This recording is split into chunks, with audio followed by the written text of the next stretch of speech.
قرآن اور حدیث کی روشنی میں کسی کی دل آزاری کرنے کی سزا۔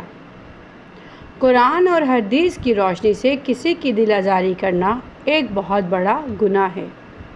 اسلام میں اخلاقیات اور ایک دوسرے کے ساتھ حسن سلوک کو بہت اہمیت حاصل ہے۔ قرآن کی روشنی میں قرآن مجید میں اللہ تعالیٰ نے مومنوں کو ایک دوسرے کا مذاق اڑانے یا برا نام رکھنے سے سختی سے منع فرمایا ہے۔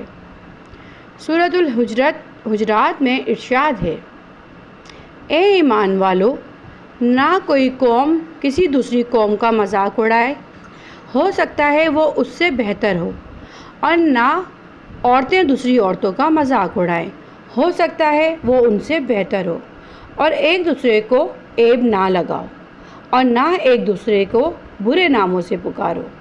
ایمان کے بعد فسق کا نام لگنا بہت بڑی بات ہے، اور جو لوگ توبہ نہ کریں تو وہی ظالم ہیں۔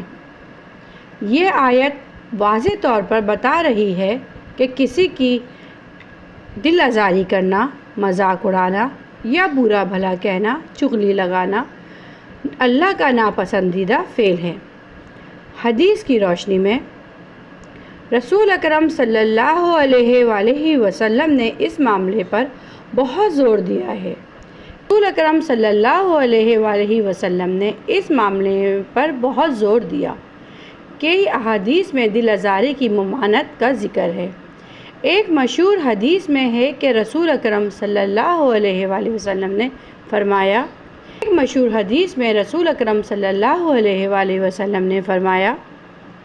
ایک مسلمان دوسرے مسلمان کا بھائی ہے، وہ نہ اس پر ظلم کرتا ہے اور نہ اسے حقیر سمجھتا ہے۔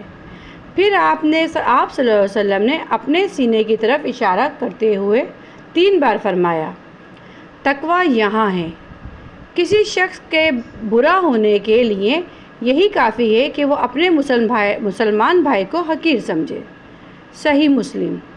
اس حدیث سے یہ سبق ملتا ہے کہ کسی کو حقیر سمجھنا اور اس کی دل آزاری کرنا تقویٰ کے خلاف ہے۔